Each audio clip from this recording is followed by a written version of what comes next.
માં જશે તો આપ સર્વ વ્યસન જે કરતા હોય તે આ જાનની અંદર પધારી શોભામાં અભિવૃદ્ધિ કરશો જી।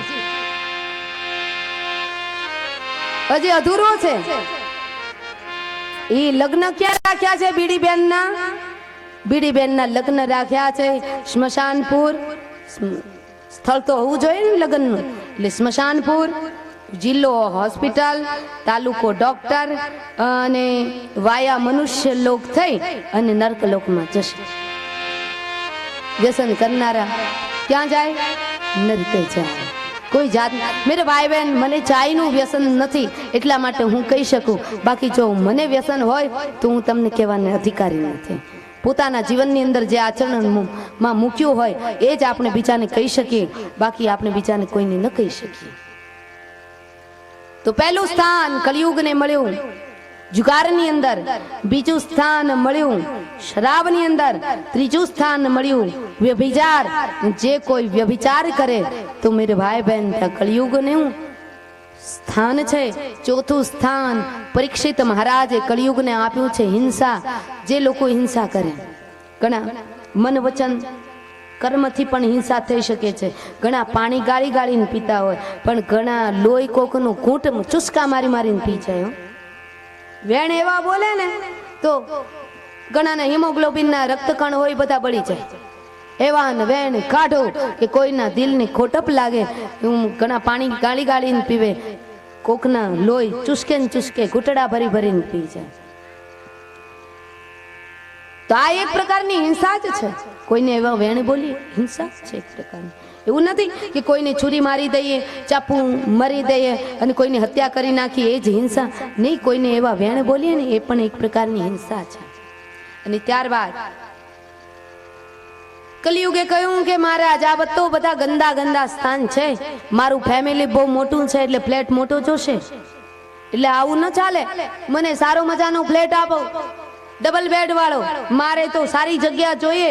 ત્યારે પરીક્ષિત મહારાજને દયા આવી અને પરીક્ષિત મહારાજે આ પાંચમું સ્થાન નહોતું આપવું જોઈતું તું, પણ છતાંય પરીક્ષિત મહારાજે દયા ખાઈ અને પાંચમું સ્થાન આપી દીધું। કારણ કે આખીરમાં એના લોહીના જે સંસ્કારો છે, લોહીના સંસ્કારો માણસ ગમે તેટલો બદલાવાનો પ્રયાસ કરે પણ લોહીના સંસ્કાર ન જાય અને ન જ જાય કોઈ દિવસ, એ નિયમ છે। એટલે આ તો દયાની દેવી દ્રૌપદીજીના ખૂન અને એના સંસ્કાર એ પરીક્ષિત મહારાજમાં વહી રહ્યા છે। દ્રૌપદી એમના દાદીજી થાય, એમના સંસ્કારો વહી રહ્યા, તરત દયા આવી ગઈ અને પાંચમું સ્થાન પરીક્ષિત મહારાજે કળિયુગને આપ્યું છે। શેમાં? તેની ઘોષણા કરતા વ્યાસ ભગવાને જણાવ્યું, અમુનિ પંચ સ્થાનાની ધર્મ પ્રભવ કલે ઉત્તરેણ દત્તાની ન્યવસતન્નિદેશકૃત। પાંચમું સ્થાન કલિયુગને સોનાની અંદર પરીક્ષિત મહારાજે આપ્યું છે। એટલે તમે બધાએ સોનું પહેર્યું એ હો, એટલે દાનમાં આપી દેજો। આપી દેશો ને માતા? તો મારી વાલીઓ કોઈ નહીં આપે। એમ કહેશે 22,000 નું તોલું, એ કઈ દાનમાં થોડું અપાય?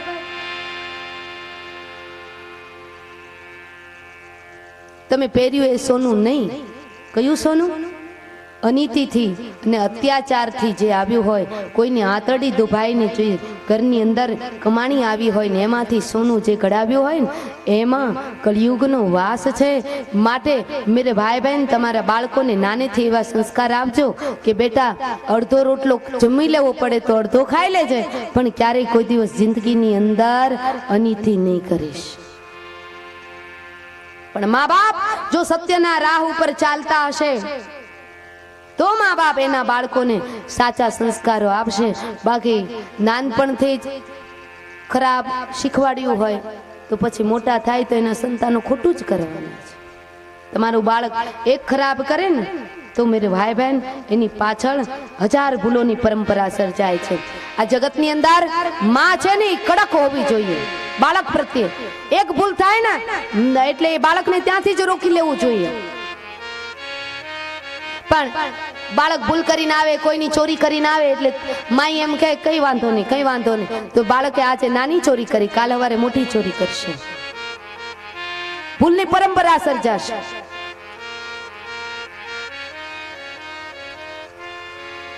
તમારું બાળક ખોટું કામ કરે તુરંત ત્યાંથી એને પાછું વાળી દેવું જોઈએ. એ મા બાપનું કર્તવ્ય છે.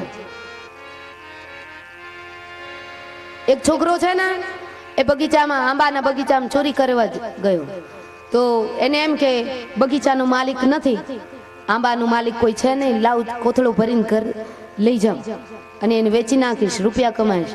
અને બરાબર એ કેરી તોડતો હતો આંબેથી. એ જ વખતે એ આંબાનો જે બગીચાનો જે માલિક હતો ને એ આવી ગયો. છોરાને કહ્યું હેઠો ઉતર, નીચે ઉતર. છોરા નીચે ઉતારે. હમણાં જ 2 ફટાકા તો પેલા માર્યા, પછી કહ્યું કે હમણાં જ તારા બાપને જઈને કહ્યું ગામની અંદર કે તારો છોરો બીજાના બગીચામાં પૂછ્યા વગર ચોરી કરવા માટે જાય છે.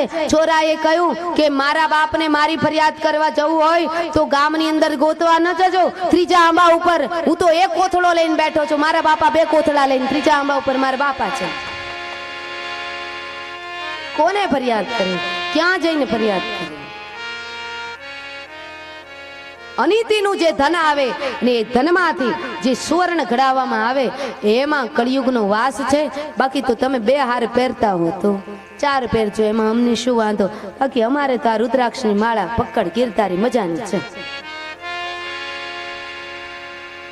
અમારે સોનાના હાર છે એવું નથી કે નથી. હા, પણ એ અમારા માટે નહીં, ગાયોની સેવા માટે છે.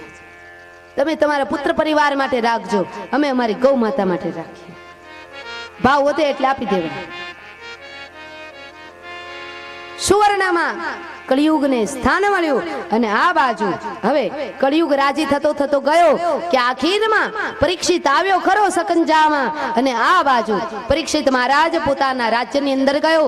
હજારો વર્ષથી અનેક સમયથી એક કમરો બંધ હતો, ત્યાં તાળું લગાવેલું હતું અને પાંડવોએ કહેલું કે સુન પરીક્ષિત, આ તારે કમરો કોઈ દિવસ ખોલવાનો નથી અને આ કમરો ખોલીશ તો તારું પતન થશે. પણ માણસ એવું પ્રાણી છે કે એને તમે ના પાડો ને એ પેલું કરે. કમરો ખોલ્યો, ખોલતાની સાથે એમાંથી રત્ન જડિત મુકુટ નીકળ્યો અને એ મુકુટ એમણે માથે ચડાવ્યો. જેવો માથે મૂક્યો એવી બુદ્ધિ એની ભ્રષ્ટ થઈ. શું કામ કે મુકુટ એની અંદર જે સંપત્તિ હતી, હીરા માણેક રત્ન જવેરાતો હતા, એ મુકુટની અંદર અનીતિ હતી. કે જ્યારે ભીમસેન જરાસંધની વચ્ચે યુદ્ધ થયું ને ત્યારે ભીમસેને જરાસંધનો એ મુકુટ આંચકીને લઈ લીધેલો હતો. અનીતિનો મુકુટ હતો. જ્યાં અનીતિનો મુકુટ માથા ઉપર ધારણ કર્યો, બુદ્ધિ ફરી મૃગયા રમવા ગયા અને એ સાથે જ એમની બુદ્ધિ ફરી કે જે હાથથી બ્રાહ્મણોની પૂજા કરતા હતા, જે હાથથી ચંદન અર્ચા કરતા હતા, એ જ હાથે મરેલો સર્પ શમીક ઋષિના ગળાની અંદર પહેરાવ્યો અને આ બાજુ એ અપમાન કરી નીકળી ગયો આશ્રમની બહાર. કારણ કે મનની અંદર વિચાર કરવા લાગ્યો કે શમીક ઋષિએ મને પાણીનું ન પૂછ્યું, મને ભોજનની ભૂખ લાગી છે તો મને ભોજનનું પણ ન પૂછ્યું. પણ શમીક ઋષિ તો ધ્યાનસ્થ થઈને બેઠેલા, કોણ આવ્યું કોણ ગયું એની ખબર નહોતી. પણ આ બાજુ ઋષિકુમારોએ રમતા રમતા જઈ શમીક ઋષિનો દીકરો શૃંગીને જઈને ખબર આપ્યા કે શૃંગી ઋષિ, તમને કંઈ ખબર છે? બોલે શું? તમારા પિતાના ગળામાં કોઈ રાજવી પુરુષ આવ્યો હતો અને મરેલો સર્પ નાખી ગયો. નાનું તોય નાગનું બચ્ચું, બ્રહ્મ તેજો પ્રલંબલમ. એ ન્યાય એ જળની અંદર જ્યાં સ્નાન કરતા હતા એ શૃંગી મહારાજ ત્યાં હાથમાં એ કૌશિકી નદીના જળ લીધા અને સંકલ્પ કરવા લાગ્યા કે મને એવું લાગે છે કે જ્યારથી ભગવાન દ્વારકાનાથ સ્વધામ ગમન કર્યું ત્યારથી ધર્મ જેવું કોઈ રહ્યું નથી. ધર્મના રક્ષકો જે ક્ષત્રિયો છે એને અભિમાન વધ્યું છે, પણ મારે આજે ક્ષત્રિયોને બતાવી દેવું છે કે ક્ષત્રિયોનું બળ વધારે કે બ્રાહ્મણનું બળ વધારે. અને આજથી હું એવો સંકલ્પ કરું છું કે મારા પિતાના ગળાની અંદર જે મરેલો સર્પ પહેરાવી ગયા એને આજથી 7મે દાડે તક્ષક નાગ કરડશે અને તક્ષક નાગ નહીં કરડે તો તક્ષક નાગનું મૃત્યુ થશે એમ કહીને જળ નીચે મૂકી દીધું.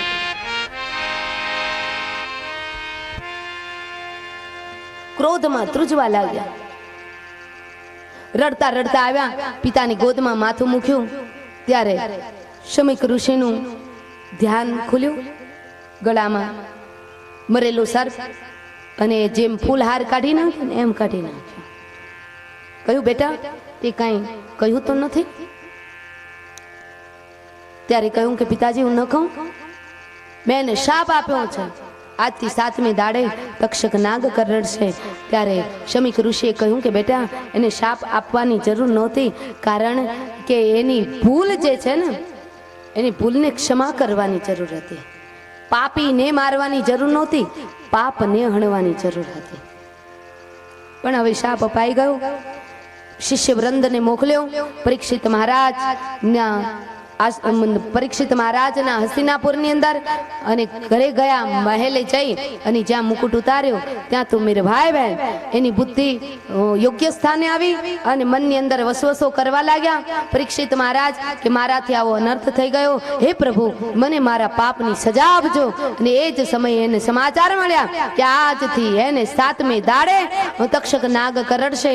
અને એ જ ક્ષણે પરીક્ષિત મહારાજ રાજ્ય વૈભવનો ત્યાગ કર્યો. પોતાનો પુત્ર જન્મે જાય એને રાજગાદી સુપ્રત કરી અને પોતે નીકળ્યા છે ગંગાને કાંઠે પધાર્યા. પરીક્ષિત મહારાજે રાજ્યનો ત્યાગ કર્યો. આ વાત જ્યારે સાંભળી ત્યારે મેરે ભાઈ બહેન 88,000 ઋષિમુનિઓ એકત્રિત થયા. પરીક્ષિત મહારાજે પૂછ્યું કે સુનો ઋષિમુનિઓ, જેનું મૃત્યુ આવ્યું હોય નજીક એને કરવાના કામ કયા? કોઈકે કહ્યું કે તમે કીર્તન કરો, કોઈકે કહ્યું તમે યજ્ઞ કરો, કોઈકે કહ્યું તમે દાન કરો, કોઈકે કહ્યું તમે જપ કરો, કોઈકે અલગ અલગ રસ્તા બતાવ્યા. ત્યારે પરીક્ષિત મહારાજે કહ્યું એનાથી મોક્ષ મળશે. તો બધા ઋષિમુનિઓ કહે કે મોક્ષ મેળવવાની બાહેંધરી અમારી નહીં, હવે શું કરું? આ બરાબર વાત ચાલતી હતી.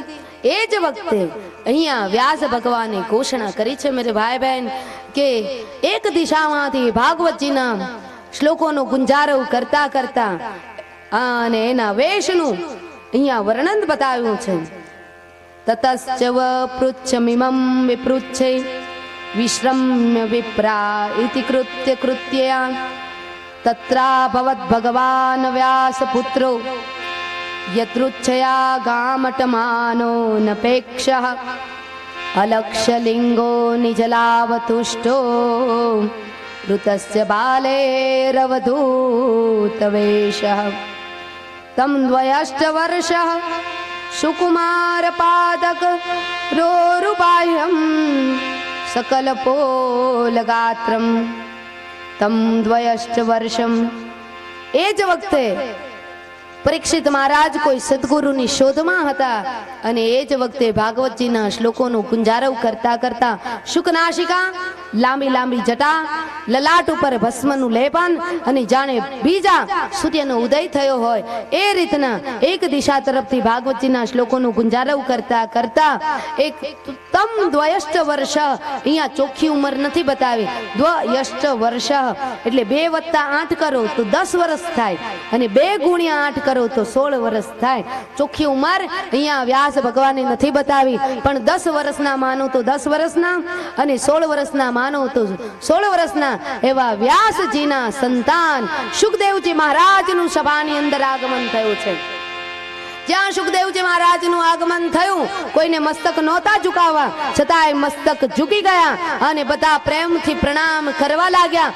આ ભગવાનની વિભૂતિ છે, જેને આપણે પ્રણામ ન કરવા હોય છતાંય આપણું મસ્તક ઝૂકી જાય તો માનજો કે આમાં અમુક અંશે નહીં, પૂરા અંશે દ્વારકા વાળો વસેલો છે.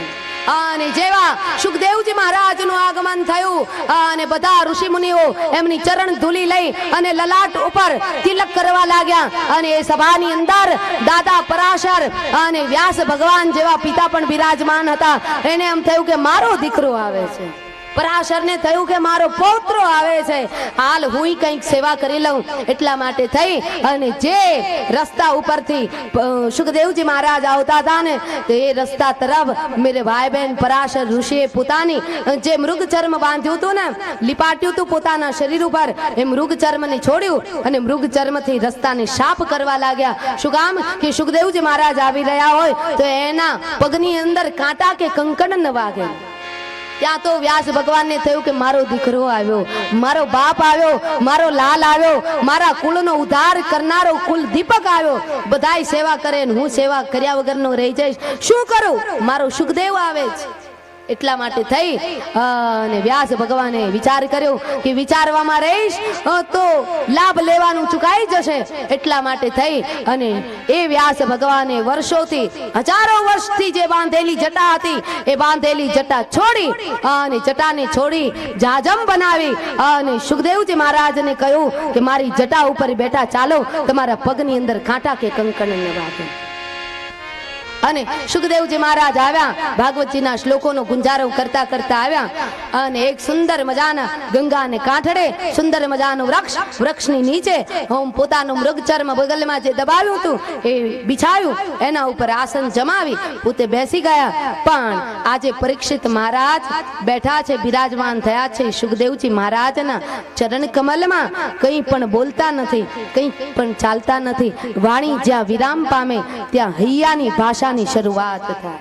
વાણી વિરામ પામી પણ મનોમન કહી રહ્યા છે કે ગુરુવર્ય, હું તમારા ચરણ કમલમાં આવ્યો છું, તમે મને હવે આ લક્ષ 84 ના ભવાટવીમાંથી તમે મને મુક્તિ અપાવો. મેરે ભાઈ બહેન, અમુક વ્યક્તિ પાસે આપણે જઈએ ને બહુ બોલાય નહીં, આપણે ઘણું બધું ગુમાવવાનું રહે. આ એક પરંપરા છે, શિષ્ટાચાર છે. આપણે કોઈ પણ વક્તા પાસે જઈએ, કોઈ પણ સંત પાસે જઈએ, કોઈ પણ ભગવતી ભક્ત પાસે જઈએ, કોઈ વિદ્વાન પાસે જઈએ, કોઈ બ્રાહ્મણ પાસે જઈએ, ત્યારે મેરે ભાઈ બહેન એની સામે ખુરશીમાં પગની આંટી મારીને ન બેસે. શું કામ? પગની આંટી મારીને ખુરશી ઉપર પગ ચડાવીને બેસવું અહંકારનું પ્રતીક છે. અને જ્યાં અહંકાર હશે ત્યાં જ્ઞાન કોઈ દિવસ પચશે નહીં. જ્ઞાન ક્યાં પચે? 16 આની વૈરાગ્ય ને 16 આની નમ્રતા ને વિવેક હોય ત્યાં જ જ્ઞાન પચે છે. પગની આંટી મારીને ન બેસે. કોઈ પણ જ્ઞાનીની પાસે જઈએ, કોઈ પણ વક્તાની પાસે, સંતોની પાસે જઈએ ને ત્યારે મેરે ભાઈ બહેન કોઈ દિવસ ધૂમ્રપાન ન કરાય. આપણો વિવેક છે, આ એક આપણી મર્યાદા છે, ભારતીય પરંપરાનો આ શિષ્ટાચાર છે.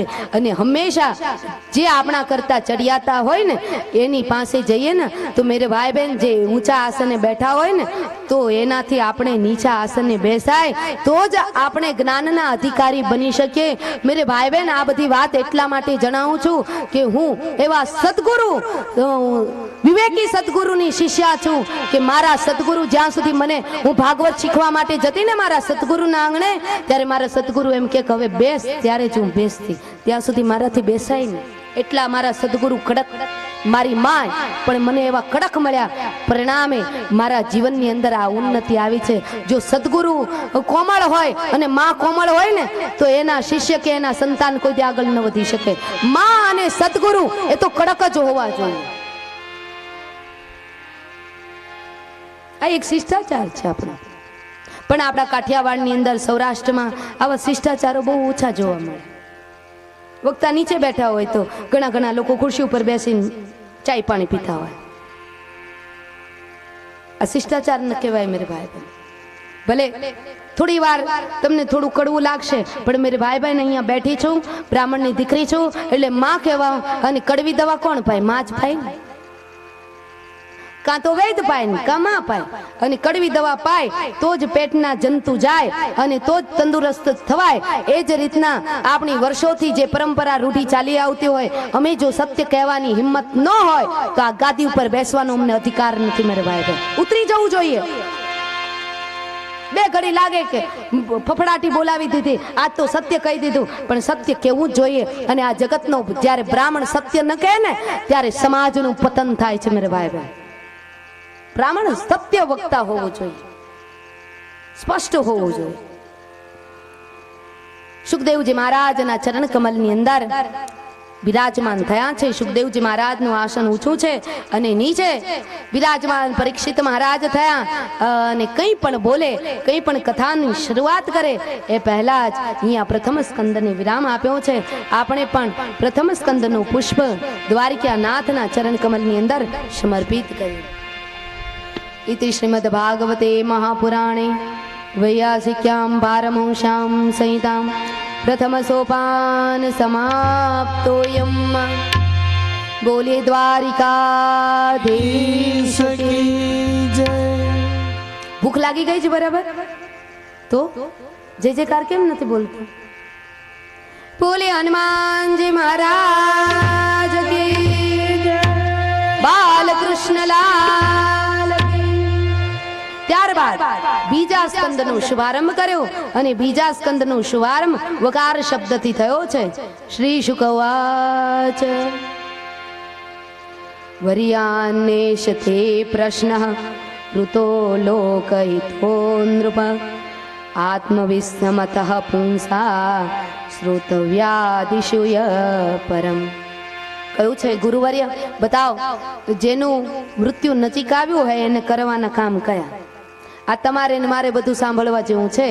આ પરીક્ષિતને કોઈ આવશ્યકતા નથી, પણ આ જરૂરિયાત આપણા માટે છે કે જેનું મૃત્યુ નજીક આવ્યું હોય એને કરવાના કામ કયા? પરીક્ષિત મહારાજને સુખદેવજી મહારાજે કહ્યું કે સુન પરીક્ષિત, આ જગતની અંદર માણસનું અડધું આયુષ્ય નિંદ્રામાં ખલાસ થઈ જાય છે, અડધું જે બચે એ કુટુંબનું ભરણ પોષણ અને ભોગમાં પૂરું થઈ જાય છે.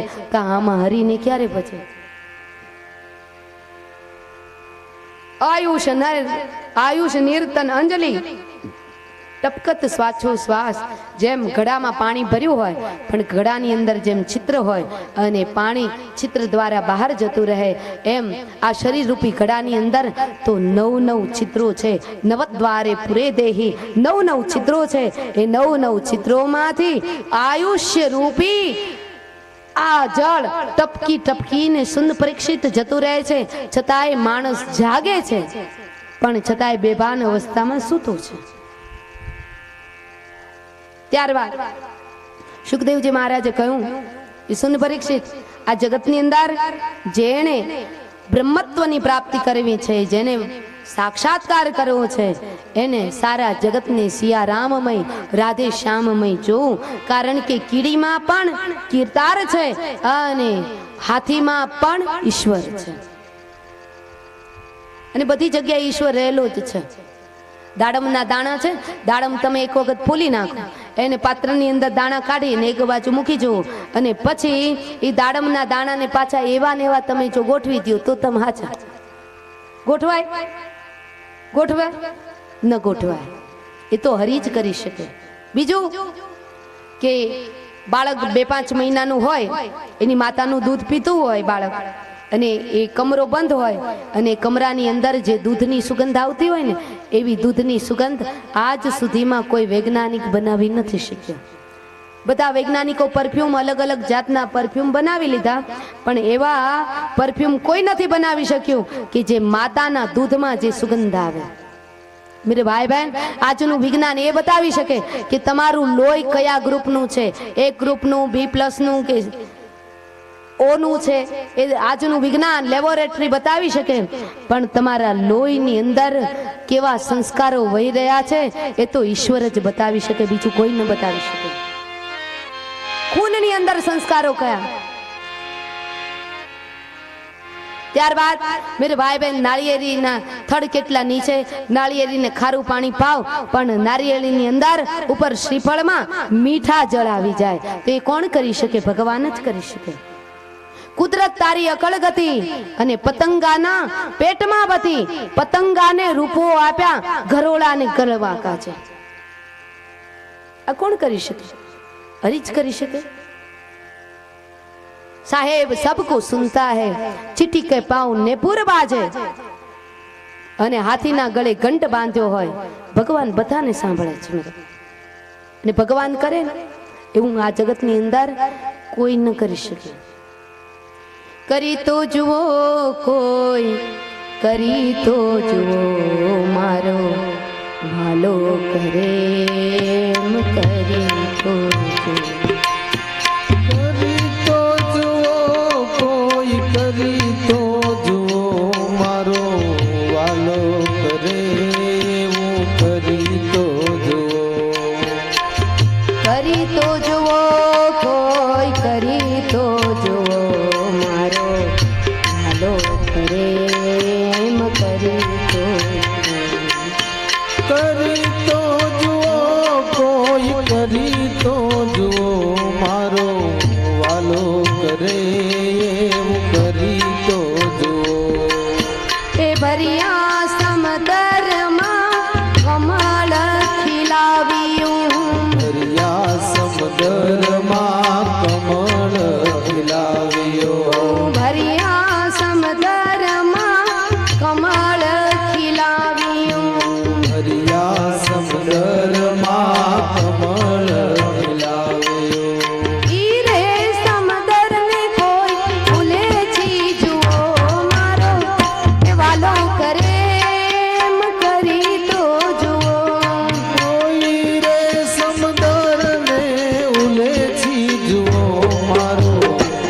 કરે એવું કરી તો જુઓ એ મારો હરી કરે એમ કરી તો જુઓ મારો હરી કરે એમ કરી તો જુઓ આશાને તૃષ્ણાના વર્ષા રે મેં હુલિયા આશાને તૃષ્ણાના વર્ષા રે મેહુલિયા ત્યારે ભરજુવાનીમાં આશાને તૃષ્ણાના વર્ષા રે મેં હુલિયા આશાને તૃષ્ણાના વર્ષા રે મેહુલિયા ઈ રે મેં હુલિયાને બંધ કરી તો જુઓ મારો વાલો કરે એમ કરી તો જુઓ રે મેહુલિયાને કરી તો જુઓ મારો વાલો કરે એવું કરી તો જુઓ કરી તો જુઓ કોઈ કરી તો જુઓ મારો વાલો કરે એમ કરી તો જુઓ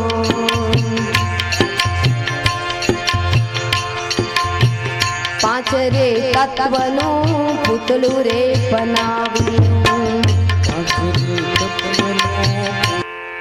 સારા જગતની અંદર મારો હરિ વસેલો છે આ વાત સુખદેવજી મહારાજે સમજાવી છે પરીક્ષિત મહારાજને પણ જ્યાં નજર નાખી ત્યાં તો એમને ખ્યાલ પડ્યો કે આ સભાની અંદર તો મારા પિતા પણ છે મારા દાદા પણ છે અને આવી સીધી કથાની શુભારંભ કરી દીધો તો મેં તો મંગલાચરણ પણ નથી કર્યું એટલે સુખદેવજી મહારાજે ભાગવતજીની અંદર મંગલાચરણ કર્યું છે અને મંગલાચરણની સાથોસાથ ભાગવતજીનો મહિમા ગાયો છે અને કહ્યું સુન પરીક્ષિત આ જગતની અંદર જેણે હરિની કથા નથી સાંભળીને એ કાન નથી પણ સર્પોને રેવાના દર છે જેમના મસ્તક ગુરુ સંત અને બ્રાહ્મણને જોઈ અને નમતા નથી એ મસ્તક નથી પણ કડવા તુંબડા બરાબર છે સુન પરીક્ષિત જેણે હાથથી દાન નથી આપ્યું એ હાથ નથી શબના હાથ બરાબર છે જેણે આંખથી હરિના દર્શન નથી કર્યા એ આંખ નથી પણ મોરના પીછામાં લાગેલી છાપો બરાબર છે અને જેને રૂવાડા હરિની કથા સાંભળવાથી પુલકિત નથી થતા ને એના રૂવાડા નથી પણ પુલિસ કઠોર નિઠુર સોઈ છાતી એનું હૃદય નથી વજ્ર કરતા પણ કઠોર છે એ સાથે મંગલાચરણ કર્યું છે અને ભાગવતજીના શ્લોકો ગાયા શ્રી શુકવાચ શ્રી કૃષ્ણ ગોવિંદ હરે મુરારે હે નાથ નારાયણ વાસુદેવા શ્રી કૃષ્ણ ગોવિંદ હરે મોરારે હે નાથ નારાયણ વાસુદેવા લીલે બતોરુ ક્રમ વિક્રમાનય ન શૃણુવંત કર્ણ ફૂટે નરસ્ય શ્રી કૃષ્ણ ગોવિંદ હરે મોરારે હે નાથ નારાયણ વાસુદેવા આ ભાગવતજીના શ્લોકો છે હો.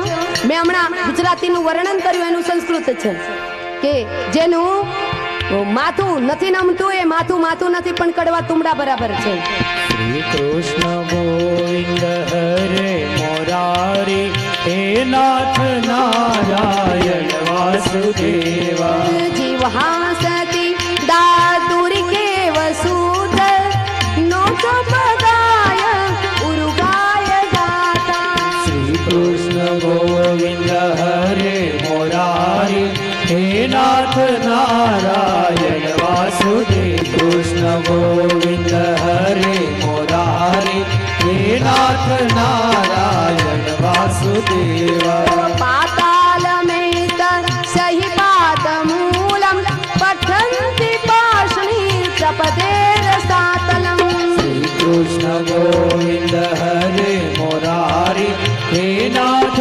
નારાયણ વાસુદેવા મહાતલમ વિશ્વસૃજોત ગુલ્ફો તલાતલમ બે પુરુષસ્ય જંગય શ્રી કૃષ્ણ ગોવિંદ હરે મોરારે હે નાથ નારાયણ વાસુદેવા અહીંયા ભગવાનના વિરાટ સ્વરૂપનું વર્ણન કર્યું છે કે સુન પરીક્ષિત આ જે દિશાઓ છે ભગવાનના જુલ્ફો છે ભગવાનના વાળ છે વિરાટ પુરુષનું વર્ણન શ્રી કૃષ્ણ કૃષ્ણ ગોવિંદ હરે મુરારે હે નાથ નારાયણ વાસુદેવા. શ્રી કૃષ્ણ ગોવિંદ હરે મુરારી હે નાથ નારાયણ વાસુદેવા.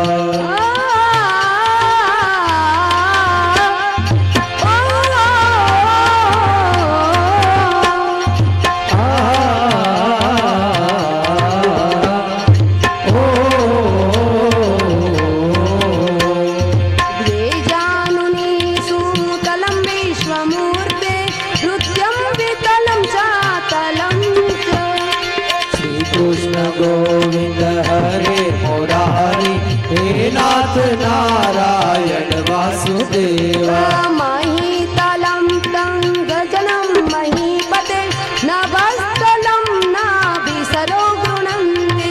શ્રી કૃષ્ણ ગોવિંદ હરે મુરારી હે નાથ નારાયણ વાસુદેવા. આકાશ છે ભગવાનની નાભી છે વિરાટ પુરુષની. દરેક જળમાં સ્થળમાં મારા હરિનો વાસ છે. આ વાત સુખદેવજી મહારાજે જણાવી અને પછી કહ્યું કે ગધેડામાં પણ પ્રભુ છે અને એનો એ પ્રભુ માણસમાં પણ છે. માં જઈ અને ભગવાન ભોળાનાથને ગંગાજીનું જળ ચડાવીશ. પણ રસ્તામાં રેગિસ્તાન વિસ્તાર આવ્યો અને ત્યાં એક ગધેડો તડફડતો હતો ને એ વખતે મેરે ભાઈ બહેન એ તરસ્યો ગધેડો ત્યાં જઈ અને એકનાથજી મહારાજે એ તરસ્યા ગધેડાને જે ગંગાજળ શિવજી મહારાજ માટે લઈ જતા હતા એ તરસ્યા ગધેડાને પાઈ દીધું. એમના સેવકજન બધા કહેવા લાગ્યા કે મહારાજ તમારી બુદ્ધિ ઠિકાના પર નથી. ગધેડાને જળ પાઈ દીધું. એ આપણે શિવજી મહારાજ માટે લઈ જતા હતા અને તમે ગધેડાને જળ પાઈ દીધું. ત્યારે એકનાથજી મહારાજે કહ્યું કે જે શિવ રામેશ્વરમાં છે ને એ જ શિવ મને અહીંયા ગધેડામાં દેખાય છે. કારણ કે એ જ્યોતિર્લિંગને રામેશ્વરને હું જળ ચડાવું, જળાભિષેક કરું અને અહીંયા ગધેડાના પ્રાણ પાણી વગર જતા રહે તો એ શિવ અભિષેક શું કામનું? પહેલા તો મારે જે હાલતો ચાલતો જે ગધેડો છે એ જ મારા માટે શિવ છે. ત્યારે બધા સાથે સેવક ગણો હતા ને એને સાચું જ્ઞાન થયું કે જે કીડીમાં બ્રહ્મ છે એ જ બ્રહ્મ દ્વારિકામાં છે, જે ભૂંડમાં બ્રહ્મ છે એ જ બ્રહ્મ દ્વારિકામાં છે, જે બ્રહ્મ માછલામાં છે એ જ બ્રહ્મ જગન્નાથપુરીમાં છે. આવા જ્યારે મૂંગા જીવની અંદર પણ જ્યારે ઈશ્વરના દર્શન આપણે કરતા શીખી જઈએ ત્યારે આપણે માનવાનું કે ભક્તિનું બીજું પગથિયું ચડ્યા છે. શ્રીમદ ભાગવતજી કહે છે. એટલે એવી આશામાં મત રહેજો કે અમારા ગયા પછી છોકરાઓ ગુંદી ગાંઠિયાના કરંડિયા કૂતરાને ખવડાવશે. જીવતે જીવતા ભગવાને જો આપ્યું હોય તો ગામના કૂતરાને ભેગા કરી અને ગુંદી ગાંઠિયા જ્યારે નાખવા હોય ત્યારે નાખી દેજો, ખુલ્લા હાથે ખવડાવી દેજો. પછી તો ઘણા એમ કે અમારા બાપા પાછા થયા, દેવ થયા એમ ન કે પાછા થયા. પાછા થયા એટલે પાછા આવ્યા એમ, એનો અર્થ એવો. અમારા બાપા પાછા થયા ને ત્યારથી અમે એક લાડવો ખવડાવીએ કૂતરા. ઈ શું કામનું? હાથે કર્યું ઈ શ્રાદ્ધ. આપણા ગયા પછી તો કોણ જાણે પાછળથી આઠાની છોરા છોરીઓ વાપરે કે ન વાપરે એવી આશા અમે મત રહી આવી.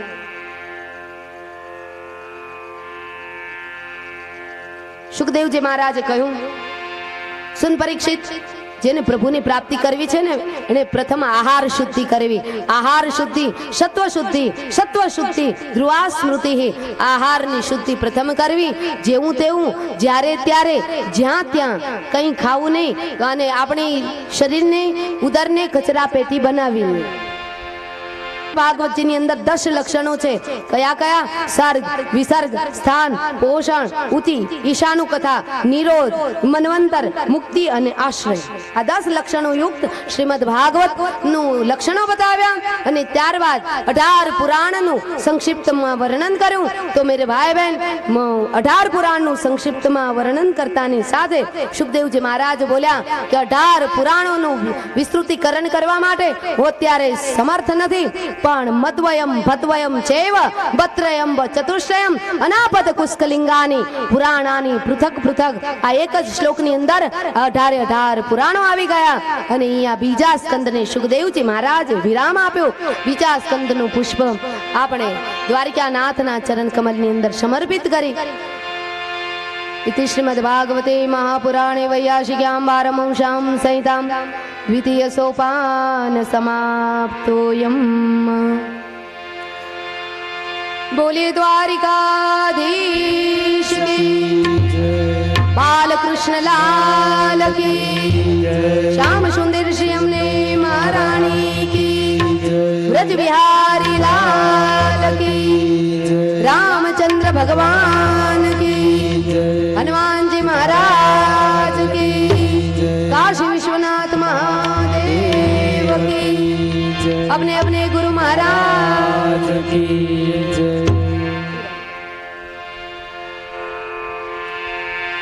ઠાકોર જીની થાળી લઈ ગયા વનમાળી ઠાકોરજીની થાળી લઈ ગયા વનમાળે ઠાકોર જીની થાળી લઈ ગયા વનમાળી ઠાકોરજીની થાળી લઈ ગયા વનમાળે યોધવજી પાઘડીના પ્રભુ ઘડી ઘડી ના ઓઢવજી પાઘડીના પ્રભુજી ઉઠરે જીવડાવાણું વાયુ ઠાકોરજીનું ડેરું દેખાણું રે જીવડાવાનું વાયું ઠાકોરજીનું ડેરું દેખાયું ઠાકોરજીની થાળી લઈ ગયા વનમાળી ઠાકોરજીની થાળી લઈ ગયા વનમાળે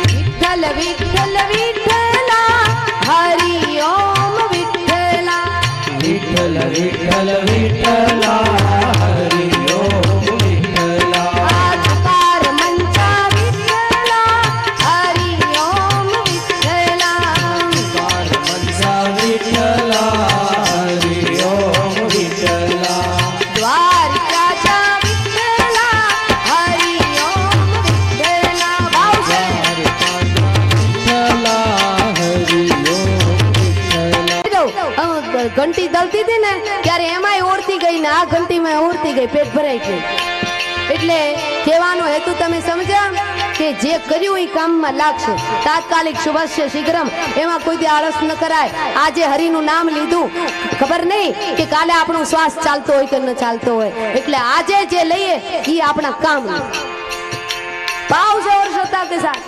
અને આ